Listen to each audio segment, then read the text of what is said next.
Para la economía, la escuela austríaca es una de las escuelas más importantes de pensamiento económico del mundo. Sus inicios se dieron en la ciudad de Viena exactamente en el año 1871. Esta se caracterizó principalmente en el individualismo metodológico y en el subjetivismo, ya que su política era antiinversionista, promoviendo así el liberalismo económico, criticando de esta manera diferentes teorías como las keynesianas, las marxistas, las neoclásicas y las monetaristas.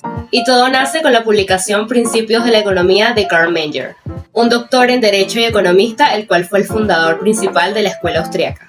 El contexto histórico de la escuela austríaca se divide en 5 etapas completamente importantes cada una de ellas. Su primera etapa es la fundación. En esta etapa se habla sobre la escuela austríaca, la cual se funda en 1871 con los principios de la economía de Karl Menger, donde él busca desarrollar leyes económicas de aplicación universal. Su segunda etapa es la consolidación. En esta etapa, la escuela austríaca muestra los principales aportes de sus miembros. Tercera etapa, el aislamiento 1945-1973.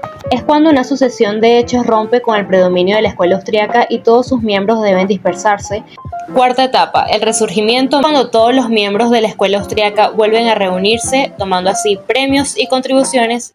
Quinta etapa, las oportunidades de la especialización, teniendo así nuevos miembros para desarrollar nuevas teorías y nuevos conocimientos para aportar a la escuela austríaca. Seguido de eso, a continuación voy a mencionar algunas de las teorías más importantes. La teoría del valor. Básicamente, esta teoría afirma que el valor de las cosas depende de los costos y dentro de los costos, el principal de ellos es el factor trabajo. La teoría positiva del capital es la cual se centra en el papel del capital en la economía y en la determinación del interés. El patrón oro. Los austríacos ven en las monedas respaldadas por activos reales como las tierras, metales preciosos, petróleos, la solución a la manipulación monetaria causante de los ciclos y ponen como ejemplo el éxito del patrón oro durante más de 200 años.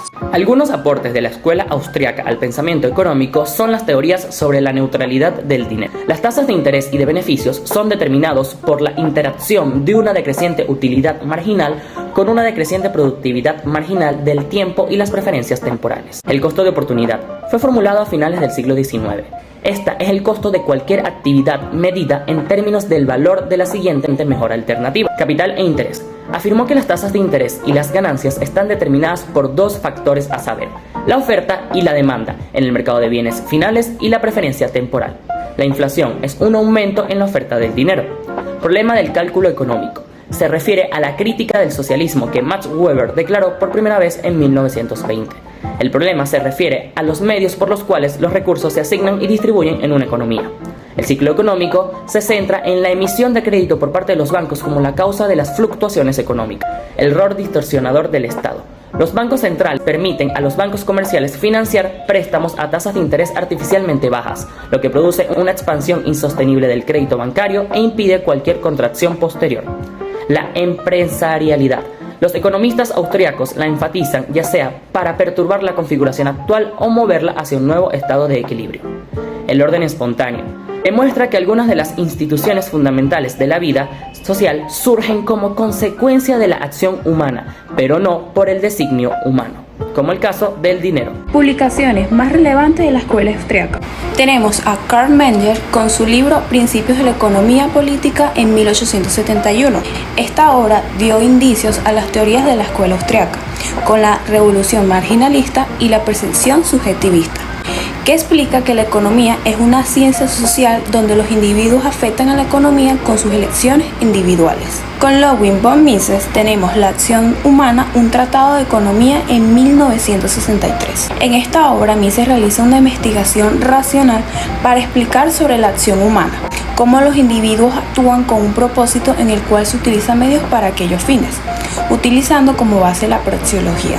Con Friedrich Hayek tenemos el libro Camino a la servidumbre en 1944. Con esta publicación, para Hayek, toda planificación económica, por leve que sea, se basa en la creación de un supuesto bien común o nacional que se constituye en un objetivo general. Así pues, la planificación económica conduce necesariamente hacia el totalitarismo y a la pérdida de libertades individuales.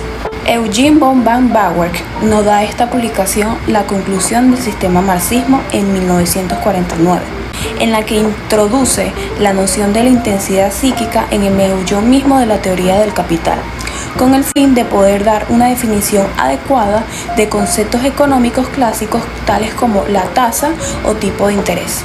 Friedrich von Wieser tiene esta aplicación El valor natural en 1889, en la cual afirma que el valor natural es un fenómeno neutral en el cual explica cómo el valor de la propiedad depende de la distribución del ingreso entre las distintas clases sociales. Fue presentado dando como aportación a la teoría del valor y la imputación. ¿Tiene vigencia la escuela austriaca actualmente?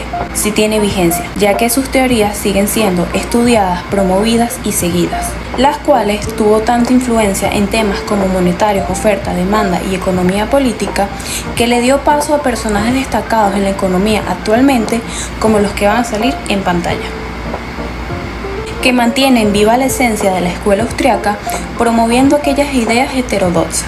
Inclusive las ideas son promovidas por algunas organizaciones privadas como el Instituto Mises en Estados Unidos. Casos reales que se aplicó a las teorías de la escuela austriaca. Teoría del ciclo económico. Del inicio del euro a la gran recesión y su recuperación. Estudio de economía política, macroeconómica y economía aplicada basada en el enfoque de la escuela austriaca sobre los ciclos económicos para aplicarlo al caso español. Se centra la atención en el problema endémico de los ciclos económicos como periodos sucesivos y distorsionadores de auge y recesión. Esta investigación busca encontrar evidencia empírica a favor de la teoría austríaca del ciclo económico para el caso concreto de España entre 2002 y 2014. También tenemos las teorías de las instituciones. Para determinar la entrada de las empresas y mercados internacionales se usa la teoría institucional. La internacionalización representa para estas un cambio no solo estratégico, que en ocasiones puede llegar a generar cambios en su estructura. En la teoría de Menger tenemos la imputación objetiva. En derecho penal, Günther Jackson expone el último estadio de evolución de su concepción sobre esta teoría. El trabajo va procedido de un estudio preliminar realizado por los profesores de la Universidad Autónoma de Madrid. Elementos gráficos dentro de la escuela austriaca son FPP, mercado de fondos prestables, la estructura de producción, mercados de trabajo de etapas específicas y sus aplicaciones en la macroeconomía de capital son el crecimiento sostenible e insostenible. La frontera de posibilidad de producción es usada frecuentemente para enfatizar el concepto de escasez e ilustrar el trade-off. Nos es de ayuda para poder exponer teorías tales como la de capital e interés, la de crecimiento económico y rara vez esta frontera aparece en macroeconomía. El crecimiento de la economía en la frontera de posibilidad de producción se muestra tanto el crecimiento de consumo así como el de ahorro de inversión. En el crecimiento de la frontera se dan tres tipos de inversiones, la total o bruta, la de reemplazo de capital y la de inversión neta. Cuando se dan cambios en las preferencias de ahorro de los empresarios indican un desplazamiento del punto sobre la frontera de posibilidad de producción y afecta la tasa a la que la frontera se expande hacia afuera.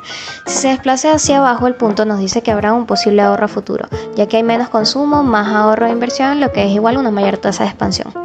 Asimismo, se puede notar la diferencia entre la economía de alto crecimiento y una de crecimiento normal. Esta frontera nos muestra lo que es posible dado el estado de la tecnología, las restricciones de recursos y las preferencias intertemporales. Debe tenerse en cuenta el espectro de tasas de interés al igual que las posibles variaciones a consecuencia de riesgo, incertidumbre y estructura de maduración. La gráfica de mercado de fondos prestables nos dice que si hay más ahorro futuro será igual a la caída de la tasa de interés. Relación entre FPP y mercado de fondos prestables. Con esto se muestra el patrón de movimiento en consumo, ahorro, inversión y tasa de interés consistente con un cambio en las preferencias intertemporales.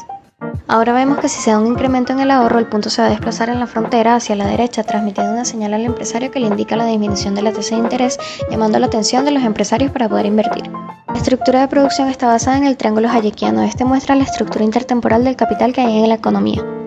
El mismo se divide en etapas de producción y consumo final. En este interactúan los insumos, el trabajo y el capital.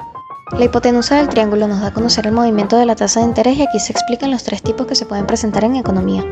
Podemos decir que la estructura de producción se basa en el desarrollo del producto etapa por etapa y en una economía de crecimiento el triángulo crece a la par con el crecimiento hacia afuera de la frontera de posibilidad de producción. El desplazamiento en paralelo de la hipotenusa nos dice que existe el crecimiento sostenible dentro de la economía y el cambio de la misma nos refleja el descenso del tipo de interés. Ahora se da a conocer la relación entre FPP, el mercado de fondos prestables, y el triángulo hayekiano, dentro del mercado de trabajo de sectores específicos.